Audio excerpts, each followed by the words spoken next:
귀하고 멋진 찬양 감사합니다. 하나님께서 기뻐 받으셨을 줄로 믿습니다.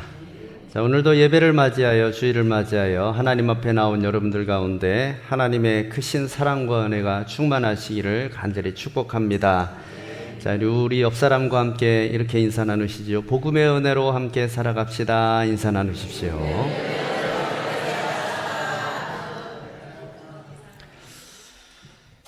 제가 우리 교회에 처음 왔을 때 그때 나누었던 목회 철학을 혹시 기억하시는지 모르겠어요.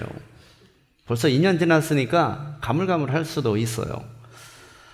그때 저는 저희 목회 철학을 나타낼 수 있는 문구로 2024년 표어를 삼았었습니다. 기억나시는지 모르겠는데 하나님을 기쁘시게 성도를 행복하게 이렇게 주보에 박혀 있었어요. 모르고 넘어가셨을 수도 있어요. 신앙생활이 너무 행복하다 보니까 그런 거 안 봐도 행복해서 그렇게 지나갈 수도 있었는데 여하튼 그 문구는 제 목회 철학을 나타내는 문구였습니다. 어떻게 하면 하나님을 기쁘시게 할 수 있느냐? 우리를 통해서 구원의 은혜가 흘러나가면 하나님 가장 기뻐하시지요. 그러면 어떻게 하면 성도들이 행복하게 신앙생활을 할 수 있느냐? 날마다 구원의 은혜 안에서 살아가면 은혜의 감격을 유지하면 또한 행복하게 신앙생활을 할 수 있겠지요.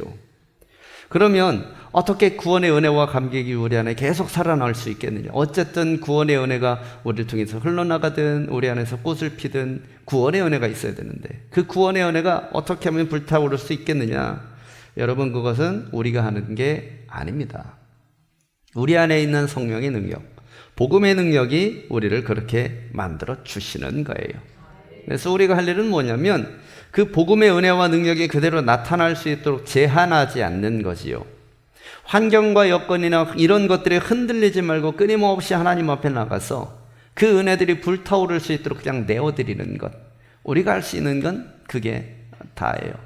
그러니 뭐냐면 복음의 은혜는 내가 만들어내는 게 아니라 내가 어떻게 무엇인가를 해서 그것을 획득하는 게 아니라 하나님의 은혜로 주어진 것을 내가 그대로 잘 자연스럽게 나타날 수 있도록 그것에 순종하며 나아가는 것입니다.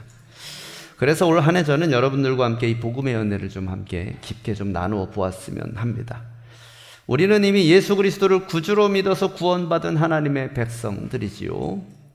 이 자리에는 믿음의 정도의 차이는 있겠지만 그래도 여러분 적어도 하나님을 믿어봐야겠다. 내지는 예수를 한번 믿어볼까? 내지는 교회에 한번 다녀봐야겠다. 이런 생각은 기본적으로 다 품고 계신 분들이 앉아 계실 거예요. 그런데 그 어떤 모양인지 확실한 거는 하나님께서 여러분들을 구원의 자리로 부르셨다라는 거죠. 복음의 자리로 부르셨다라는 겁니다. 그래서 그 구원의 은혜를 소유할 수 있도록 지금 계속 여러분들에게 기회를 주고 계십니다. 여러분, 우리는 예배가 거듭될수록 하나님을 통한 구원의 은혜가 우리 안에 깊게 자리 잡도록 그렇게 해야 합니다. 우리 자신의 마음을 열고 하나님 앞으로 나아갈 수 있어야 된다는 얘기지요. 그리고 더 나아가서 그 은혜를 나만 공유하는 게 아니라 내 주변에 아름답게 흘려보낼 줄 알아야 합니다. 자, 그 마음을 표현한 게 올 한 해 우리가 공유하고 있는 이 표예요. 아까 읽어봤지만 여러분 다시 한번 읽어보실까요? 자, 시작. 복음의 은혜로 세워지는 줄. 아마 어떤 분들은 이게 무슨 뜻일까? 어떻게 하라는 얘기일까? 궁금하신 분도 있을 거예요. 그래서 오늘은 그 말씀을 함께 좀 나눠보려고 합니다. 자, 그러면 우리가 먼저 이렇게 하기 위해서 해결을 해야 될 게 있지요. 복음의 은혜가 구체적으로 뭘 말하는 건가? 단순하게 보면 가장 정답인 해석이 있습니다. 예수 그리스도의 십자가의 은혜로 인하여 우리가 구원을 받았고 천국의 백성이 되었고 지금 살고 있는 육신의 삶을 살고 있는 가운데서도 그 하나님의 은혜와 축복을 누려가는 것, 그게 복음의 은혜라고 할 수 있겠죠. 군더더기 없는 정통적인 정답입니다. 근데 그럼에도 불구하고 우리에게는 조금 더 적극적으로 와닿을 수 있는 이야기가 좀 필요합니다. 기기적으로 외운 이야기가 아니라 실제로 우리 피부로 느낄 수 있는 복음의 은혜, 그것이 과연 무엇인가를 살펴보도록 하겠습니다. 그런데 여러분, 복음의 은혜는 한두 가지로 정리할 수 있는 게 아니에요. 너무나도 많고 다양합니다. 그것을 오늘 제한된 시간에 다 다뤄볼 수는 없지요. 그래서 생각보다 이 크고 엄청난 복음의 은혜, 그 중에서 우리에게 가장 필요한 것, 바울 사도를 통하여서 한 3가지 정도만 알아보겠습니다. 자, 오늘 우리가 함께 읽은 말씀, 복음의 은혜를 이야기할 때에 에베소서 말씀, 에베소서 3장 3장 7절 말씀을 제가 화두로 던졌는데, 이 말씀을 근거로 복음의 은혜를 좀 찾아보려고 합니다. 자, 오늘 이 에베소서 말씀에서는 바울의 심장 소리가 들려요. 자, 지금 바울이 어디 있느냐? 로마 감옥이라고 얘기를 했는데, 우리가 상상하는 그런 어떤 돌이 있고 쇠창살이 있는 그런 감옥이라기보다는 좀 정확하게 엄밀하게 말하면 연금 상태라고 보면 됩니다. 쇠사슬에 매여 있기는 하지만 파수병과 연결된 그 쇠사슬은 오히려 그를 지키는 도구예요. 그가 복음을 전할 수 있도록 어떻게 보면 하나님께서는 일정 부분의 자유함을 허락해 주셨습니다. 죄수로서 완전히 자유를 통제당해서 아무것도 할 수 없는 상황이 아니라 적어도 편지를 쓸 수 있고 복음을 전할 수 있는 그러한 상태였다라는 거죠. 이거는 바울 사도가 로마 시민권자였기 때문에 가능한 일이었어요. 그래서 이 특별한 환경 속에서 바울 사도는 에베소서, 골로새서, 빌레몬서, 빌립보서 이런 유명한 서신서들을 기록을 합니다. 자, 세상의 눈으로 볼 때 바울은 끝났습니다. 재판에서 어떤 결과가 나올지는 아직은 모르지만 어떤 결과가 나오든지 긍정적인 결과를 기대하기는 지금 어려운 상황이에요. 왜? 바울을 통하여서 곳곳에 지금 어떤 혼란과 소요 사태가 일어난 상태였기 때문이지요. 그래서 사람들은 바울은 이제 끝났다라고 평가할 수도 있을 겁니다. 아마 에베소 성도들도 그 소식을 들었을 겁니다. 그러면서 우리 바울 목사님 어떻게 하면 좋지라고 걱정하고 낙심하는 상태였습니다. 그런데 오늘 본문에서 바울은 그런 절망에 빠져 있지 않습니다. 터질 듯한 감격을 쏟아내고 있어요. 바울은 자신이 갇힌 것이 아니라 하나님의 거대한 비밀을 맡은 나는 청직이다 이렇게 선언을 하고 있어요. 나를 죄수로 보지 말고 하나님의 비밀을 맡은 청직으로 보아달라는 거예요. 시각을 바꾸면 다 바꿀 수 있지요. 우리 집 앞에 있는 저 로마 군인들은 나를 감시하는 사람이 아니라 나를 지켜주는 사람. 내가 있는 이 공간은 내가 갇혀있는 것이 아니라 복음을 위하여서 기도할 수 있도록 하나님께서 배려해 주신 공간. 이런 식으로 바꿔서 생각할 수 있었다라는 거지요. 바울 사도는 그래서 스스로의 신분을 나는 지금 갇힌 자 된 죄인의 신분이 아니라 하나님의 비밀을 맡은 청지기로서 이 비밀을 지금 너희에게 알려주는 중이다 라고 얘기하고 있는 거예요. 여러분, 이 바울이 이렇게까지 할 수 있었던 이유가 뭐냐면 그 안에 복음의 은혜와 감격이 살아 있었기 때문입니다. 그리고 바울이 느끼고 있는 이 복음의 은혜가 서신서를 통하여서 전달된 소아시아 교회들에게도 또한 복음의 은혜가 전달되었고 그 교회들이 든든하게 세워져 갈 수 있는 기반이 되었습니다. 여러분, 그렇다면 이 서신서의 이 은혜는 오늘날 21세기의 우리 교회들에게도 우리 성도들에게도 동일하게 역사할 수 있어요. 복음의 은혜는 영원히 변하지 않으니까요. 여러분, 그 복음의 은혜가 우리 교회에도 소유된다면 바울처럼 이 당시의 소아시아 교회들처럼 든든하게 은혜 위에 세워져 가는 교회가 될 수 있을 줄로 믿습니다. 자, 복음의 은혜 첫 번째, 저를 먼저 따라해 보십시오. 복음의 은혜는 가장 자격 없는 자에게 가장 먼저 임한다. 자, 8절 말씀 함께 읽겠습니다. 자, 시작. 모든 성도 중에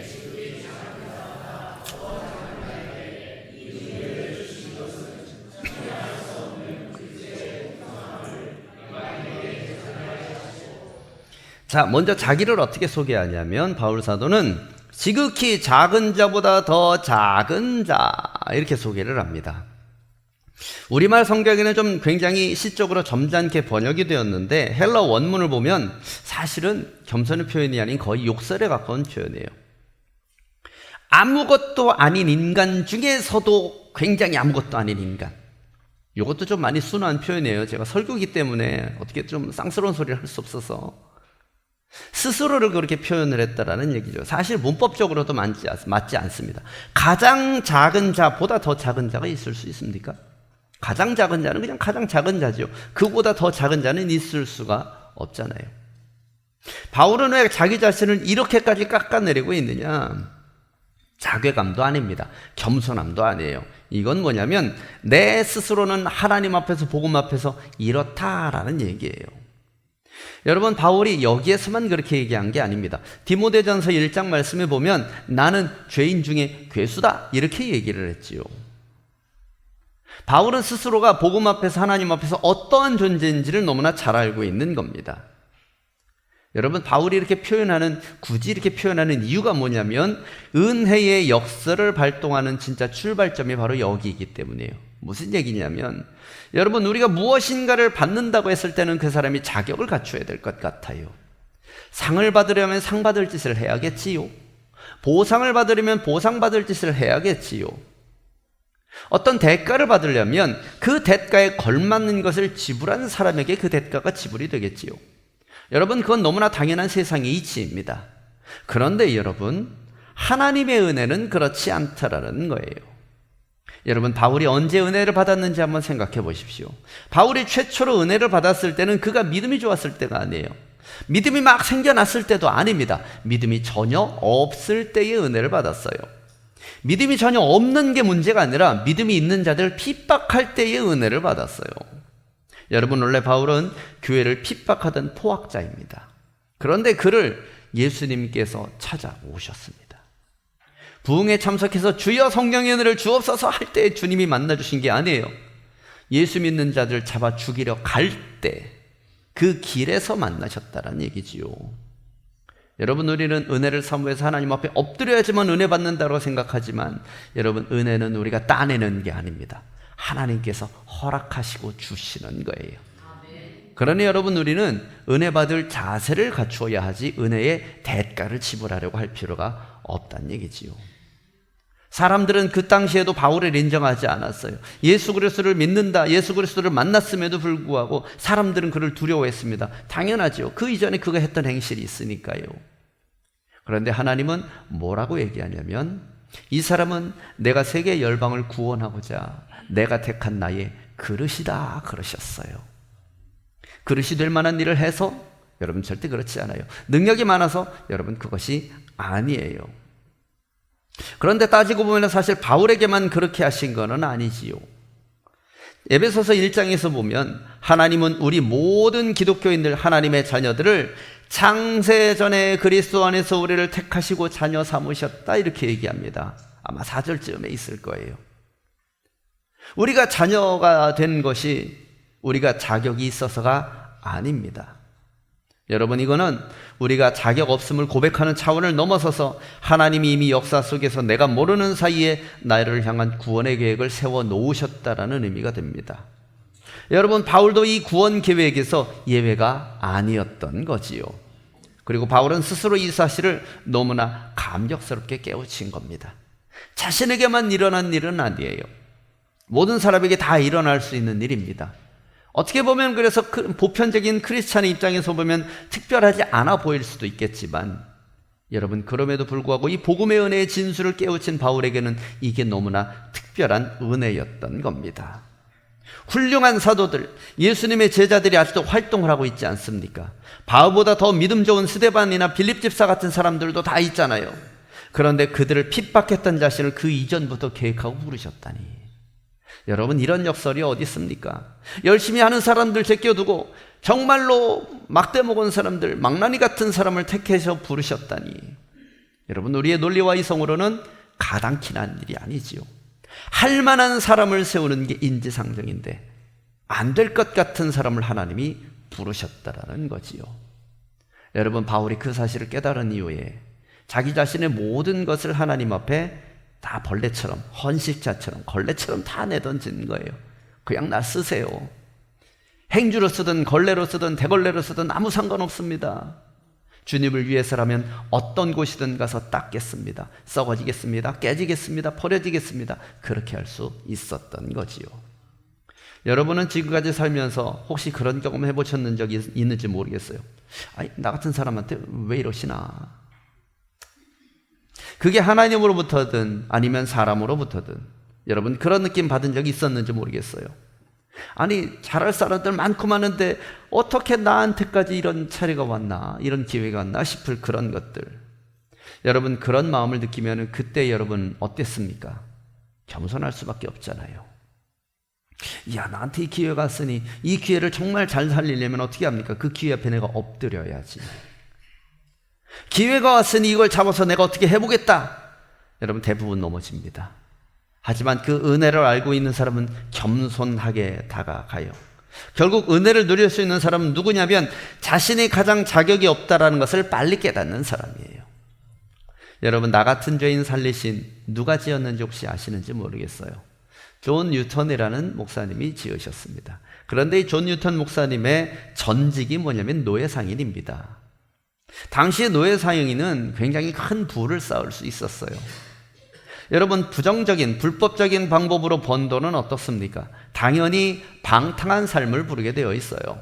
그래서 이 존 뉴턴도 그러한 삶을, 방탕한 삶을 살았습니다. 하지만 이분이 예수님을 만난 후에 새로운 삶을 살았고 복음을 전하는 삶을 살게 되었어요. 그러면서 그는 죽기 전에 자신의 묘비명을 직접 기록을 해 놓았다고 합니다. 그 묘비명에는 이렇게 쓰여져 있습니다.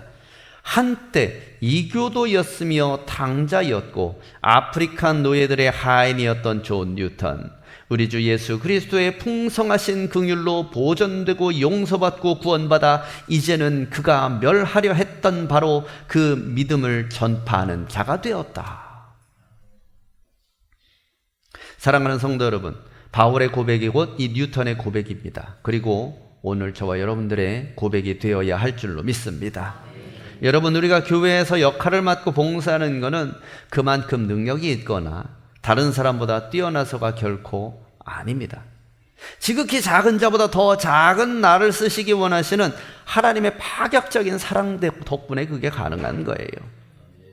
다시 말하면 여러분 은혜입니다. 우리 이 자리에 앉아있는 것 자체가 은혜이고 살아서 숨을 쉬는 것 자체가 은혜입니다. 여러분 빨리 깨달으시면 빨리 돌아올 수 있습니다. 우리는 누구보다도 가장 자격이 없기 때문에 누구보다도 빨리 이 자리에서 은혜를 누릴 수 있는 겁니다. 그 하나님의 은혜를 깨닫고 하나님 앞에 온전하게 서시는 여러분들 되시기를 주의 이름으로 간절히 축원합니다. 자, 그러면 우리 안에 있는 이 은혜는 그 은혜로 끝나느냐? 그렇지가 않습니다. 이 은혜는 참 신기합니다. 바라지도 구하지도 않았는데도 불구하고 나에게 찾아와서 나에게 자리 잡고 나를 변화시키더니 그것으로 끝나는 게 아니라 확장해 나가지요. 경계가 허물어지는 연합이라는 말 혹시 들어보셨는지 모르겠어요. 자, 6절 말씀 함께 보십시오. 읽어보겠습니다. 자, 시작. 이는 이방인들이 복음으로 말미암아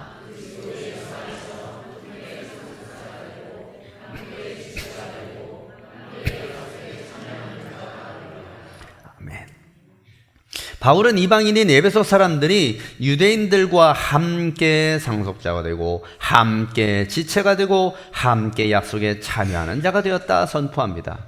사실 우리가 볼 때는 특별할 게 없는 말씀이에요. 그냥 시적으로 반복을 했구나. 함께 그렇게 했구나. 그런데 여러분 이거 유대인의 입장에서 보면은 이거 굉장히 불편한 얘기입니다. 유대인들은 다른 민족과 함께 한다라는 것 자체가 불편해요. 언급 같이 되는 것조차도 불편해합니다. 우리의 하나님은 우리만의 하나님이어야지 저쪽 민족이 하나님이 되는 거 불편합니다. 구원을 우리에게 주셨으면 주셨지 저쪽 사람들에게 주셨다고요? 불편해해요. 바울 사도는 뭐라고 얘기하냐면 에베소 성도들에게 함께 하나님이 함께 은혜를 주셨다라고 얘기를 하는 거예요. 여기서 이 함께라는 접두어 쉰이라는 말은 3번 연속해서 사용했는데 이 3번 연속한 거는 신약 성경에서는 에베소서 여기에서만 등장하는 특별한 구조예요. 이거를 신학자들은 좀 복잡하게 어떻게 해석을 하냐면 삼중구조, 삼위일체론, 삼위일체 하나님의 역사를 상징한다 이렇게까지 얘기를 합니다. 바울이 그걸 염두에 뒀는지 안 뒀는지는 모르겠지만 그럴 법합니다. 함께 상속자가 되었다 이건 뭐냐면 성부 하나님께서 자녀 삼아주신 것을 얘기한다라는 거고요. 함께 지체가 되었다는 것은 예수 그리스도를 머리로 삼은 한 식구가 되었다라는 뜻이고 함께 참여했다라는 것은 함께하고 참여하게 하시는 성령의 역사가 같이 났다는 것을 의미한다. 이렇게 해석을 합니다. 여러분이 삼중구조는 우리가 은혜로 말미암아 삼위일체 하나님과 완전한 연합에 이르렀다라는 것을 상징한다고 그래요. 그러면 여러분 한번 생각해 보겠습니다. 우리가 예수 그리스도의 복음의 은혜를 체험한다면 우리 안에 하나님만 계신가? 아니면 예수님만 계신가? 아니면 성령님만 계신가? 한번 생각해 보면 언제는 성령이 역사하시고, 언제는 성부 하나님이 역사하시고, 언제는 성자 예수 그리스도께서 역사하시는 때가 느껴집니다.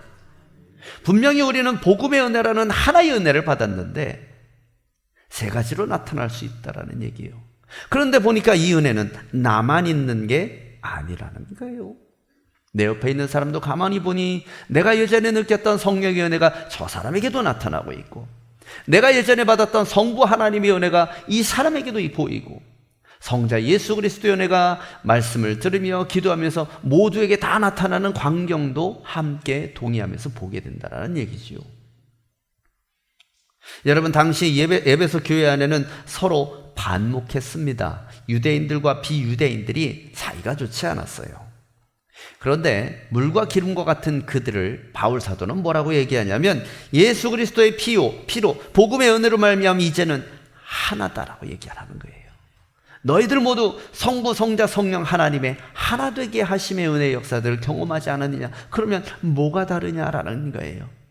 얼굴 생김새가 다른 게 문제냐? 혈통이 다른 게 문제냐? 사는 지역이 문제냐? 그런 것들은 문제가 되지 않는다라는 거지요. 왜? 그것보다 더 우선한 복음의 은혜가 이미 그들에게 임해 있기 때문이에요. 여러분 혹시 모자이크가 뭔지 아십니까? 모자이크가 뭐냐면 조각조각 난 것을 하나로 이렇게 찢어 붙이면 하나의 어떤 형상이 되는 걸 모자이크라고 그래요. 로마에 가면 로마 시대 바닥 장식에서 그 모자이크를 참 많이 사용을 했습니다. 그런데 보면 그 조각 하나하나는 다 깨진 돌들이에요. 조각난 것들입니다. 조각난 유리들이고 깨진 돌들인데 볼품이 없어요. 색깔도 다 제각각이고요. 그런데 예술가의 손에 의해서 그것들이 함께 붙여지면 멀리서 보면 붓으로 하나로 그린 것 같은, 그거보다 더 멋진 예술품으로 탄생하게 되지요. 여러분, 그 모자이크의 아름다움이 우리에게 있는 복음의 은혜입니다. 에베소서 2장 21절과 22절 함께 보십시오. 그의 안에서 건물마다 서로 연결하여 주 안에서 성전이 되어가고 너희도 성령 안에서 하나님이 거하실 처소가 되기 위하여 그리스도 예수 안에서 함께 지어져 간다. 모자이크 조각들은 단순히 붙여진 게 아니라 서로 맞물려서 구조적인 무게를 지탱하는 성전의 일부가 될 수 있다는 거죠. 바로 우리들이 말입니다. 여러분, 우리의 상처와 우리의 차이나 우리의 어려움들이 단순히 미적 요소가 아니라 거룩한 교회를 이루는 필수적인 요소가 될 수 있다는 거예요. 저 사람의 저 성질머리도 하나님은 사용하시고, 이 사람의 연약함도 하나님 사용하시고, 저 사람의 부족함도 하나님 사용하시고, 그보다 훨씬 더 모자란 나도 하나님 사용하셔서 교회를 이루어가고 하나님의 나라를 이루어간다는 얘기입니다. 여러분, 옆에 있는 분들을 한번 살펴보십시오. 어쩌면 저렇게 생겨먹었는지 모릅니다. 어쩌면 이 인간이 내 옆에 있는지 참 신기합니다. 여러 가지 들리는 소리가 있을 수도 있어요. 이 사람은 이런 얘기가 들리고 저 사람은 저런 얘기가 들리고. 그런데 신기한 건 뭡니까? 하나님 안에서 함께 예배하고 함께 사역하고 함께 하다 보면 그래? 나는 잘 모르겠는데. 여러분, 그렇지 않습니까? 실례지만 제가 조천이 와서 제일 많이 들은 게 뭐냐면 안쓰러운 표정으로 다른 제주 동네 사신 분들이 아유, 목사님 힘든 동네에 오셨네요. 왜요? 조천이 사람들 넉넉하지 않아요. 셉니다. 이런 얘기 들어보셨어요? 조천이 사람들이 앉으면 그 자리에 풀도 안 난답니다. 저는 잘 모르겠거든요. 여러분, 그렇습니까? 2년을 살아봤는데 저는 아직도 잘 모르겠습니다. 진짜 그러신가? 제 앞에서만 그러신가? 저는 잘 모르겠거든요. 그런데 저는 비밀을 발견했습니다. 앉은 자리에 풀이 나든 남은 거 나든 그게 문제가 아니라 우리 안에 있는 복음의 은혜가 연약함들을 함께 모아서 조천교회라는 하나의 예술품을 만들었구나. 교회가 이렇게 세워졌구나. 여러분, 그렇게밖에 해석이 안 됩니다. 저는 개개인으로 밖에서 만날 때는 어떨지 모르겠어요. 제가 마스크 쓰고 선글라스 쓰고 조천교회 담임 목사 박한인 거 모르고 이렇게 나갔을 때 여러분 툭할 때 여러분들이 저한테 으이씨 이럴 수도 있었겠지요. 그러나 모르겠습니다. 그렇게 일부러 변장하고 그렇게 찾아다니지 않는 한은 잘 모를 수도 있겠지만, 적어도 저는 함께 신앙생활하는 여러분들이 부족함과 연약함이 문제가 아니라 그거를 함께 연합해서 모아가시는 하나님의 은혜, 복음의 은혜가 훨씬 더 강력하리라 저는 믿습니다. 자, 저를 따라서 해보십시오. 복음의 은혜는 함께 만들어지는 거다. 여러분, 우리 안에 복음의 은혜가 있다면 이제는 함께 모아서 같이 만들면 됩니다. 천국은 혼자 간다라고 얘기를 해요. 홀로 왔다 홀로 가는 인생이라고도 얘기를 합니다. 그런데 여러분, 그게 나만 천국 간다라는 뜻은 아니에요. 천국은 같이 갈 수 있습니다. 마치 비유를 하자면 같이 여행을 가는데 출발점이 다른 것과 같아요. 거기서 만날 거예요. 시차는 존재할지언정 혼자는 아니라는 거지요. 여러분, 우리가 섬기는 교회는 그렇게 하나님의 나라로 가는 여행자들이 함께 모여서 동반자를 이루는 아름답고 귀한 공동체임을 믿으시길 주의 이름으로 축복합니다. 그러면 하나님 굳이 왜 이렇게까지 하시는가? 이렇게까지 하려면 불편하지 않나요? 예술품을 만들 때 제일 편한 건 뭡니까? 그냥 좋은 재료를 갖다가, 멋진 재료를 갖다가 그냥 멋지게 만들면 그게 가장 좋잖아요. 왜 깨진 것들을 모아다가 그거를 다듬고 고민해서 얘는 어디에 맞을까? 여기 붙여봤다가 저기 붙여봤다가 아이고 이거 아닌가 보다 다시 부셔봤다가 왜 그런 귀찮은 작업을 하시는 걸까요? 하나님의 능력이라면 손가락 한번 튕기는 걸로, 아니면 흥 한번 하는 걸로 모든 걸 다 하실 수 있으실 텐데 굳이 불편하게 우리를 조각조각 모아다가 이렇게 하시는 건가요? 복음의 은혜 단순하지 않습니까? 예수 믿으면 된다라는 건데, 그냥 예수만 믿으면 되는데 왜 그렇게 하나님은 복잡하게 이렇게 하시는가? 여러분, 그거는 뭐냐면 하나님의 지혜를 세상에 보여주시기 위해서입니다. 10절 말씀 함께 보십시오. 이는 이제 교회로 말미암아 하늘에 있는 통치자들과 권세들에게 하나님의 각종 지혜를 알게 하려 하심이라. 여러분, 교회의 목적이 뭐냐면 하늘에 있는 통치자들과 권세들에게 하나님의 각종 지혜를 알게 하려 하심이라는 얘기인데, 여기 있는 통치자들과 권세들은 영적인 세력을 얘기하겠지요. 이 영적인 세력에는 뭐 천사들도 있겠지만 악한 영들도 다 포함되어 있는 거예요. 그 모든 존재들에게 하나님의 역사를 나타내기 위해서, 보여주시기 위해서 그렇게 하신다라는 거예요. 여러분, 우리가 복음을 전해서 잃어버린 영혼이 돌아오면 무슨 일이 일어나느냐? 우리가 서로 다른 사람하고 하나님의 사랑으로 하나 되면 어떤 일이 일어나느냐? 악한 영들이 충격을 받습니다. 아니, 저 인간들이 어떻게 저렇게 됐지? 아니, 언제 저렇게 하나님의 자녀가 된 거야? 아니, 내가 분명히 이간질 시켜서 갈라놨는데 왜 하나가 되어 있지? 여러분, 그때 그들은 하나님의 지혜 앞에 무릎 꿇을 수밖에 없는 거예요. 욥을 망가뜨리려 달려왔지만 하나님 앞에 처절하게 패배한 사단, 성경에는 기록이 되어 있지 않습니다만 욥을 바라보면서 그 사탄은 어떻게 생각을 했을까요? 내가 이렇게까지 했는데 이 인간은 왜 이런 거야? 의아했을 겁니다. 이렇게 하면 얘가 그렇게 될 줄 알았을 거예요. 망가질 줄 알았을 거예요. 하나님을 저주할 줄 알았던 거지요. 지나다는 사람들끼리 다 붙여서 그를 비방하고 성토하면 세상 모든 사람들이 다 등을 돌리고 아무것도 되는 것 없게 만들어 놓으면 욥은 하나님을 비방할 거야 라고 생각을 했던 겁니다. 그런데 여러분, 욥이 무엇을 고백합니까? 내가 예전에 하나님을 귀로 들었는데 이제는 하나님을 눈으로 보는 것 같아요. 하나님의 은혜를 새롭게 깨달으니 오히려 하나님이, 그 영광이 드러나 버렸습니다. 욥을 망가뜨리던 사단은 긁어부스럼이 된 거지요. 여러분, 그러한 일이 우리 안에 일어날 수 있습니다. 복음의 은혜는 하나님의 영광을 나타내기 위한 도구예요. 존 스토트 목사님은 이 장면을 우주라는 극장으로 표현을 했습니다. 이 세상이 거대한 무대라는 거지요. 그리고 관객석에는 하늘의 천군 천사와 공중 권세 잡은 악한 영들이 가득히 들어차 있습니다. 자, 조명이 커지고 무대 위에 주인공이 등장해요. 그 주인공이 누구냐면 바로 여러분들, 저와 여러분들이에요. 우리들이 세상 속에서 믿음을 지키고 전도해서 영혼을 살리고 원수를 용서하는 삶을 살면 하나님은 관객들을 향해서 이렇게 얘기하시는 거예요. 자, 봐, 저게 내가 짜놓은 각본이야. 내가 저렇게 만들었어. 어때? 멋있지? 이렇게 말씀하신다라는 거예요. 여러분, 복음의 은혜가 우리 안에 있다가 우리와 함께 신앙생활하는 우리 교우들까지 퍼져나갔다가 그리고 교회 밖까지 흘러넘치면 하나님께서는 뭐라고 하실까요? 봐봐, 저게 내 작품이야. 내가 저렇게 멋있게 만들었어.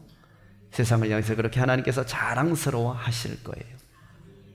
여러분, 그래서 우리가 복음의 은혜를 흘려보내는 것, 전도하는 것, 영혼을 구원하는 것, 이거는 단순히 교회가 부흥합시다, 교인 숫자 늘립시다, 여러분, 그게 아니에요. 하나님께서 영적 전쟁터에서 승리하신다라는 것을 표현하는 우주적인 사건이 될 수 있습니다. 여러분, 우리가 복음의 은혜를 따라 사는 것은 단순히 복을 누리는 삶을 살기 위해서 내가 이렇게 살 테니 하나님 복 주세요라는 그게 아닙니다. 하나님이 우리 안에서 역사하시는 것을 증거하는 통로가 될 수 있어요. 자, 저를 따라서 해보십시오. 복음의 은혜는 우리를 통하여 흘러나간다. 그것 자체가 하나님의 영광이다. 여러분, 믿으십니까? 이제 여러분들의 삶으로 한번 증명해 내셨으면 좋겠어요. 복음의 은혜로 씩씩하게 살아가는 모습을 세상에 보여주십시오. 힘들지요? 경기도 어렵고 날도 춥고 되는 것 없는 것 같고 때로는 몸도 아프죠. 내가 왜 이렇게 여기까지 흘러들어왔나 걱정도 되시는 분이 있을 겁니다. 그런데 여러분, 좌절하고 낙심하지 마십시오. 우리는 뭘로 사느냐면 복음의 은혜로 삽니다. 하나님의 복음의 은혜가 우리를 통해서 여전히 흘러나가고 있습니다. 믿음의 용기로 하나님 앞에서 기도하는 영적인 전사로 거듭나시기 바랍니다. 옆을 둘러보시면 나 혼자만 싸우는 게 아니에요. 우리 옆에는 함께 기도하며 함께 싸우면서 나가는 신앙의 동역자들이 있습니다. 모욕당하고 비웃음 사더라도 거절당하더라도 다시 한번 복음의 은혜를 흘려보내 보십시오. 하나님 앞에는 눈물 흘리더라도 세상을 향해서는 담대하게 선포해 보시기 바랍니다. 이제 말씀 뵙겠습니다. 여러분, 때로는 우리의 삶이 초라하고 연약해 보일 수 있어요. 마치 바울처럼 감옥에 갇힌 것처럼 답답할 때도 있습니다. 그런데 여러분, 우리의 자금은 하나님의 비밀을 담을 수 있는 그릇입니다. 우리의 공동체는 하나님께서 세상에 보여주시고 하는 각종 지혜의 극장입니다. 13절 말씀 보시지요. 다 같이 읽겠습니다. 시작. 그러므로 너희에게 구하노니 너희를 위한 나의 여러 환난에 대하여 낙심하지 말라. 이는 너희의 영광이니라. 아멘. 우리는 자격 없지만 은혜로 부름받은 하나님의 존귀한 자녀입니다. 우리는 예수 안에서 함께 지어져가는 영광스러운 믿음의 식구들, 권속들입니다. 우리는 온 우주에 하나님의 승리를 보여줄 하나님의 드라마의 주인공들입니다. 여러분, 올 한 해 그 믿음 가지고 복음 선포하면서 복음의 은혜를 선포하고 흘려보내면서 살아나시는 여러분들 되시길 주의 이름으로 간절히 축원합니다. 기도하겠습니다. 사랑과 은혜가 풍성하신 아버지 하나님, 우리로 하여금 주의 은혜, 주의 역사가 나타나기를 소망합니다. 가장 작을 때에, 가장 연약할 때에 하나님의 은혜의 역사는 가장 밝게 빛날 줄로 믿습니다. 우리는 복음의 은혜로 살아가는 자들이오니 자격 없을 때 불러주신 그 은혜 항상 기억하게 하시고 함께 그 은혜를 공유하는 우리 공동체가 되게 하시며 그 은혜가 흘러 넘쳐나갈 수 있도록 성령께서 역사하여 주시옵소서. 예수님의 이름으로 기도하옵나이다. 아멘.